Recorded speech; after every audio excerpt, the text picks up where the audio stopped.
So I'm super excited today to show you what's inside this box. We've got a Traeger grill here, one of the most premium smoking grills here in Australia. It is the Traeger Ironwood XL and it is a beast. We're going to take you through the assembly of the grill.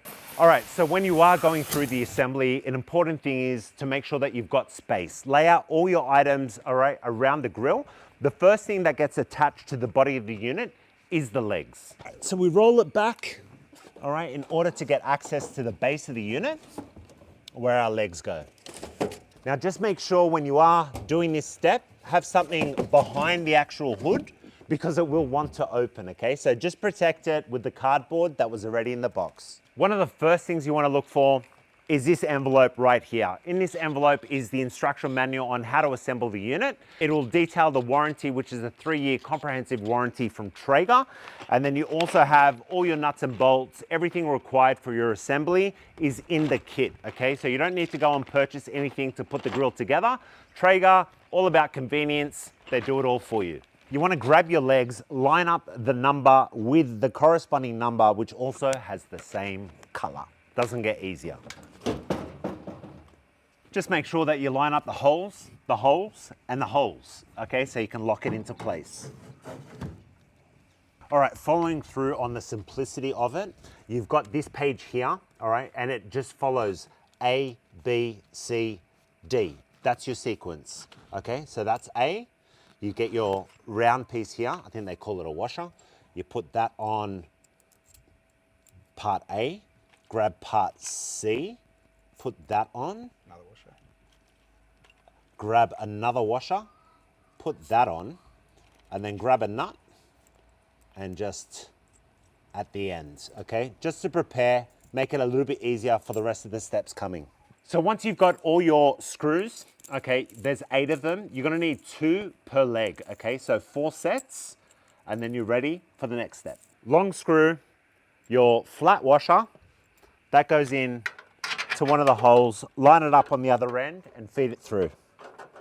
On the other end, flat washer, then your spring washer, which is that one that's got a kink in it, and then your nut to lock it off. All right, so when you are doing the assembly, it's always a wise move to get an extra set of hands, and we have no better set of hands than the man himself. This is Tristan from Traeger Australia, making sure our assembly is as smooth as it should be. Now we've got our legs on, it's time to get it up and onto its legs. Boom, Ironwood XL. That means extra large because the cooking chamber is massive.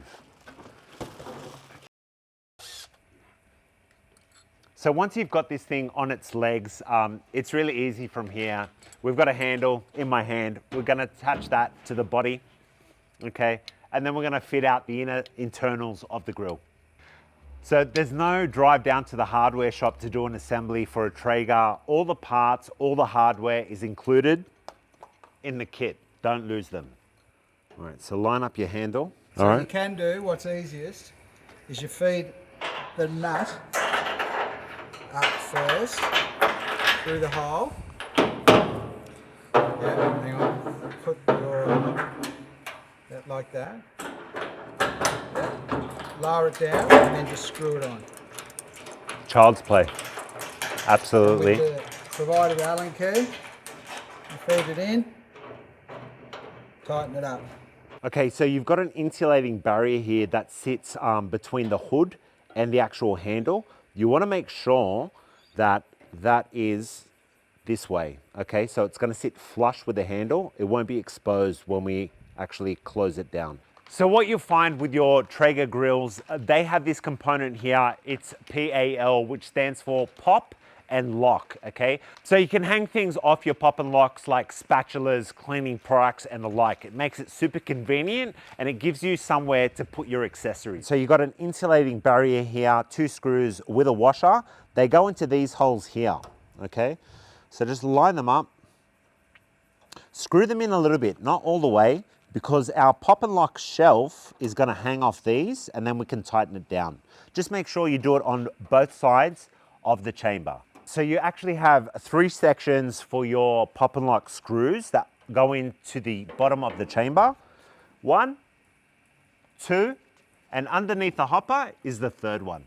Grab your pop and lock rail and just slot them over the screws. And now we just tighten it up. Thanks, mate. Side shelf, okay, for the side of your unit. There's 3 points to connect here. It's not too complicated, but it is a little bit fiddly. So we've got our screws in the holes here, and we're just gonna come behind this pop and lock rail that we've assembled. We're gonna go big holes, right, to get the screw in. So just line it up behind your pop and lock, go for the big holes, get those 2 top screws in, and lock it into place. From there, just screw it in, and we're done. As with the pop and lock rail on the front, it actually wraps all the way around the unit. Okay, so here's our other 2 pop and lock rails, and we've got another pop and lock rail that goes around the hopper side. So once you've assembled your pop and lock rails at the front and all the way around the sides, it's just about fitting in all the components for the inner section of the grill. And it's just about inserting all the inner components that make up the grill. So you've got a hot rod bolt here that goes over the hot rod. Your first drip tray goes in on top. Your top drip tray goes in over the top. And a little hood that slots straight over the hole. Last but not least, you need these, your grill grates.